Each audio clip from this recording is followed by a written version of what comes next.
Good. Happy Thursday evening, November 11, 2021.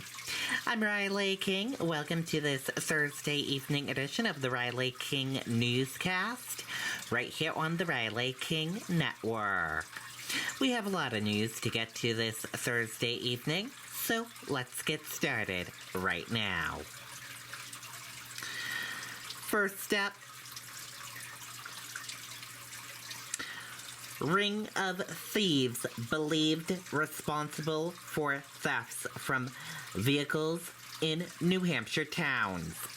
Let's take a listen to that video from Wmur News 9.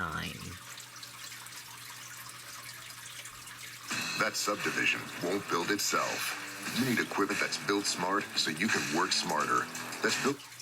Wakefield police investigating at least 13 overnight thefts from vehicles, including guns, all in driveways of homes near Route 16. People are missing purses, cash. Unfortunately, we've also discovered that 3 firearms were taken. After those firearms were stolen here in Wakefield, calls started coming in about 45 minutes northeast of here in Madison. Very similar break-ins going on, at least 9 being investigated, including a brazen encounter about 3 a.m. The call that we got was that somebody had interrupted somebody breaking into their car outside in their driveway. The victim that called gave chase, and whoever it was armed and actually fired off a couple warning shots at the person giving chase. They describe a dark vehicle with possibly 2 suspects. To show up at somebody's house that time of morning and to break into their cars and to guard it with weapons it's incredibly concerning. Though early in the investigation, they believe they could be related to overnight thefts along the Mass border. Salem police arresting Joshua Cloutman of Haverhill 2 nights ago, who they believe is part of a ring. We know of at least 3 individuals, but we don't know how many total. We do know that while they've been operating with separate stolen vehicles, coming into Salem in other towns and stealing items and then leaving their vehicles and stealing new vehicles with whatever they find out of the cars. They advise people to avoid encounters, call police, and lock vehicles. More importantly, don't leave a firearm in your car overnight, even if it's locked. In Wakefield, Jennifer Crompton, WMUR News 9. Okay, and there you go on that video and that report.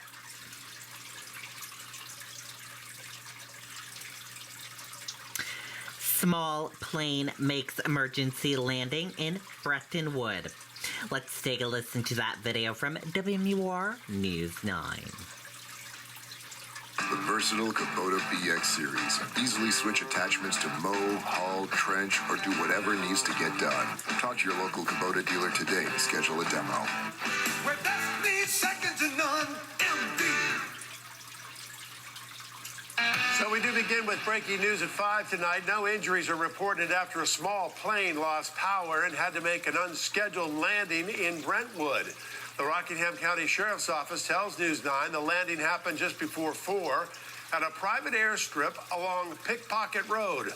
Only the pilot was on board. Okay, there you go on that video and that report. Rising COVID-19 cases in long-term care facilities led to call for more vaccinations. Let's take a listen to that video from WMUR News 9. That subdivision won't build itself. You need equipment that's built smart so you can work smarter. That's built. We know that the efficacy of the vaccines wanes over time. Brendan Williams, president and CEO of the New Hampshire Healthcare Association, says that could be contributing to this spike in long-term care cases. 6 months ago, the daily case count hovered between 0 and 1. 3 months ago, it was in the 20s. The count is now climbing back up to that number. And so it's an auspicious time, I would say, for the booster clinics to be underway in nursing homes. And as booster shots are rolled out, Williams is optimistic they will bring case numbers down. We'd like to get that down to 0. And I think that the boosters have a real potential to do a lot of good in the facilities. But there are some facilities that have weathered the storm. We've been very blessed throughout this whole pandemic. Megan St. Germain is the administrator for Mays Place in Bristol. It's a small assisted living facility with 12 beds, and it has had no COVID cases since the pandemic began. I put up precautions before the governor mandated them, which I think helped. We kind of got ahead of the game. St. Germain says a majority of her residents and staff are vaccinated. She's hoping that will allow her and her team to stay ahead. I'm very, very lucky with the staff I have, and they all disinfect constantly. They're all very protective. And now, along with some facilities seeing an increase in case numbers, they're also dealing with a high demand for beds, and they either don't have enough or don't have enough people to staff them, which has patients waiting in hospital emergency rooms until a spot opens. Reporting live, I'm Tim Callery, WMUR News. Okay, and there you go on that video and that report.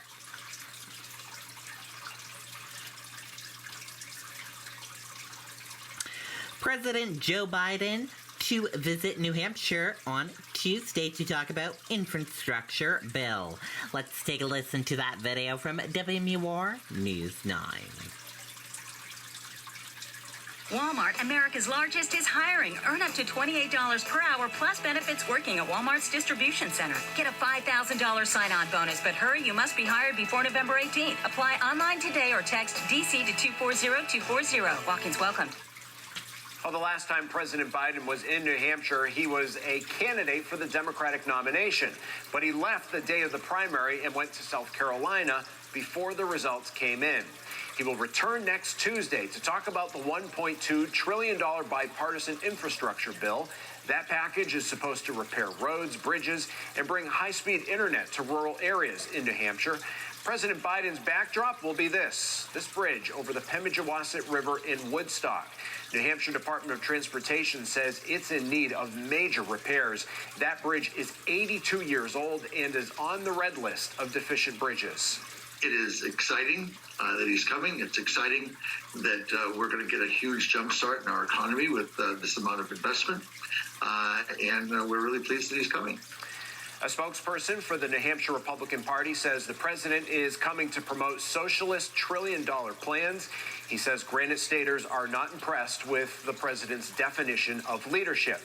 You can read more about the president's visit on John DeStaso's column on our website and mobile app. Reporting live tonight, Mike Cronin, WMUR News 9.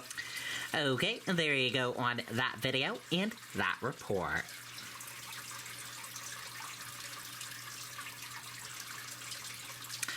Former Governor John Lynch says he's not even considering running for governor again. New Hampshire's only four-term chief executive confirms he's been urged to take on Sununu, but says he has no interest in a political comeback attempt.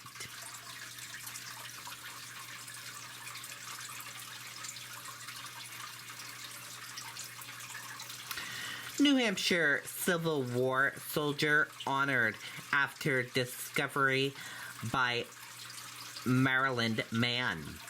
Let's take a listen to that video from WMUR News 9. Walmart, America's largest, is hiring. Earn up to $28 per hour plus benefits working at Walmart's distribution center. Get a $5,000 sign-on bonus, but hurry, you must be hired before November 18th. Apply online today or text DC to 240240. Walk-ins welcome. This is awesome. A Civil War soldier ID tag. J.P. Hunt's making this historic discovery last February, a once-in-a-lifetime find. I was so emotional in the moment. I mean, I really just... I want to say that it just brought tears to my eyes because it's just unbelievable. It's not something that I thought I would ever find. The name on the tag, Francis Rourke, a Civil War soldier with New Hampshire's 14th Volunteer Regiment. I had to find out everything about that soldier, why he was there, who he was, and all the details. But more importantly, I wanted to find out if there was any living descendants. JP's research brought him to St. Joseph's Cemetery on Route 12 in Keene. He found the family plot for Rourke, his wife, and his daughter. He has no known living descendants. There was also something else missing. He had never had a military stone marker ever installed or recognized with the VA. Last Saturday, that all changed. A special ceremony was held with the Civil War reenactment group. The new military stone unveiled, marking another great veteran who served our country. It was a 10-month mission, but it all worked out. It was a beautiful ceremony, and I couldn't ask for anything more. And JP says he isn't done. While in New Hampshire for the ceremony, he found out that there are other soldiers buried in the same cemetery from the 14th Regiment. Finding Rourke's ID disc wasn't just to have recognition for war, but maybe it was to recognize other soldiers within that cemetery that were in his regiment. JP says he'll continue his mission to make sure markers are properly placed for every soldier. I'm Nicole Lally, WMUR News 9. Okay, and there you go on that video and that report.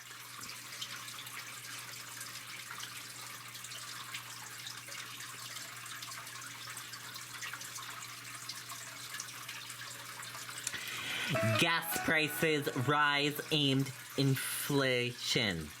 Let's take a listen to that video from ABC News.